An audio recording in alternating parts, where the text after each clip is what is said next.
يا صباح الخير. يلا بينا نعمل مع بعض الوجبة القمر اللي قدامكم دي. وجبة غدا أو عشاء تنفع للعزومات من غير رز ولا مكرونة. وجبة مغذية جدا وكمان في نفس الوقت سهلة جدا، مش تاخد منك أي وقت ولا مجهود. هنعملها بالفريك وهقول لكم ازاي الفريك يطلع معاكم مفلفل كده زي الرز بالظبط من غير ما يبقى معجن. وهنسلق معاه الفراخ بطريقة حلوة جدا جدا، ما فيهاش اي ريحة زفارة، والشوربة هتطلع معاكي طعمها يجنن، مش تحتاجوا اي حاجة معاها. يلا بينا على طول نبدأ في الشوربة. انا عندي فرخة كاملة مقطعاها على اربع تربع، منضفاها طبعا كويس جدا وبالليمون وبالدقيق، يعني نضفي بالطريقة اللي انتوا بتحبوها. بعد كده علشان اعمل الشوربة انا بعملها بطريقة تانية خالص، يعني غير المعتاد. عندي بصل شرايح وعندي طماطم شرايح وعندي نص ليمونة وعندي كام ورقة من اللورة. بعصر الليمونة على البصل وعلى الطماطم وبسيبها في قلب الطبق.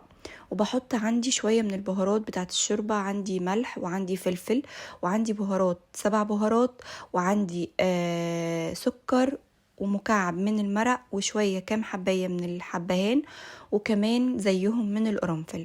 وببدأ بإيديا أضغط على كل المكونات دي كلها بحيث أطلع مية الطماطم ومية البصل مع البهارات. الطريقة دي تجنن يا جماعة، دي طريقة تيتا الله يرحمها، بتخلي ريحة الشوربة في حتة تانية خالص. انا مش فارق معايا ان الشوربة تبقى غامقة ولا فاتحة، كده كده الشوربة انا بصفيها، والمهم عندي ان طعمها يبقى حلو والفراخ ما يبقاش فيها اي نسبة زفارة. بعد كده عندي حلة اللي هعمل فيها الشوربة على النار، تبقى سخنة، بحط فيها معلقة زيت صغيرة قوي ومكعب زبدة صغير قوي او شوية من السمنة زي ما انتم شايفين كده، مش كتير خالص. وببدأ احط فيها الفراخ، طبعا عندي الفراخ ناشفة مفيهاش اي مية عشان المية فيها بتعمل زفورة. بعد كده بحط الفراخ على الجلد بتاعها، بحطه كطبقة كاملة كده وبسيبها بقى على نار عالية لحد ما تاخد لون. كل اللي بعمله بس في المرحلة دي ان انا بديها رشة فلفل بسيطة قوي، ما تزودوش لان احنا اوريدي حاطين فلفل على البهارات بتاعة البصل والطماطم. اول ما بتاخد لون كويس ببدأ ان انا اقلبها على الجهة التانية.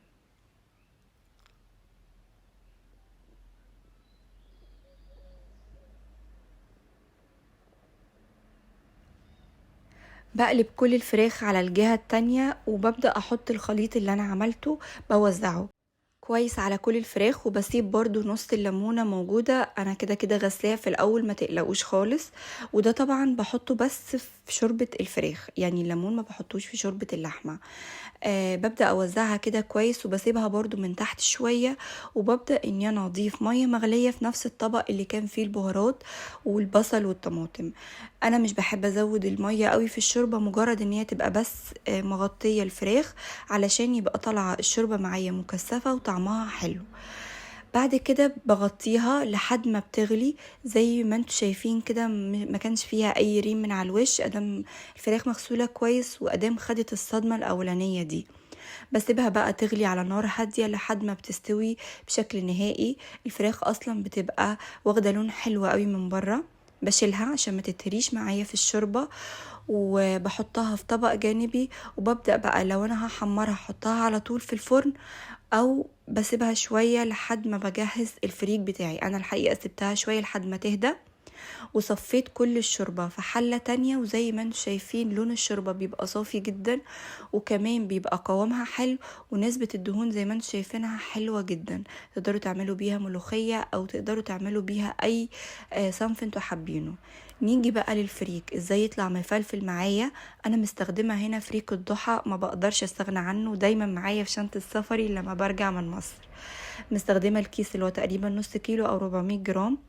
بغسله كويس جدا جدا جدا على 4 5 6 مراحل، مش مهم العدد، المهم ان انتوا كل الشوائب اللي تبقى طالعة على المية تنزل. والمية بتاعتك في الاول بيبقى لونها غامق وبعد كده تفتح خالص. ده اهم حاجة عشان الفريك بتاعك ما يبقاش ليه طعم مش كويس. لو انتي مستخدمة فريك مش معلب لازم تنقيه كويس قوي عشان بيبقى فيه زلط. بعد كده انا بنقعه في مية سخنة لمدة ساعة او حتى ساعتين، بيبقى مكتوب اصلا على العبوة ان احنا ننقعه 6 ساعات. فدي حاجة ترجعلك، لو انت متعودة ان الفريك بتاعك تستخدميه من غير نقع اعملي كده طبعا. بعد كده بصفيه كويس جدا جدا من المية. وعندي بقى الحلة اللي انا هعمل فيها، بحط معلقتين من السمنة حلوين، الفريك بيحب السمنة. وببدأ احط عندي بصلاية كبيرة مبشورة، بقلبها كويس.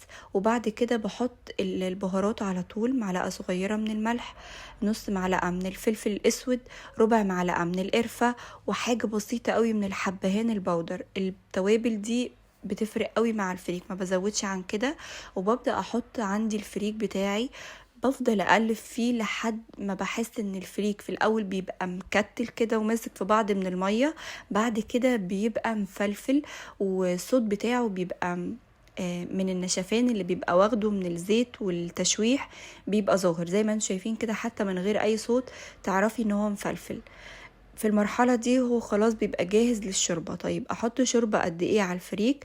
الفريك بياخد من كوباية وربع لكوباية ونص، على حسب انتي نقعاه ولا لا.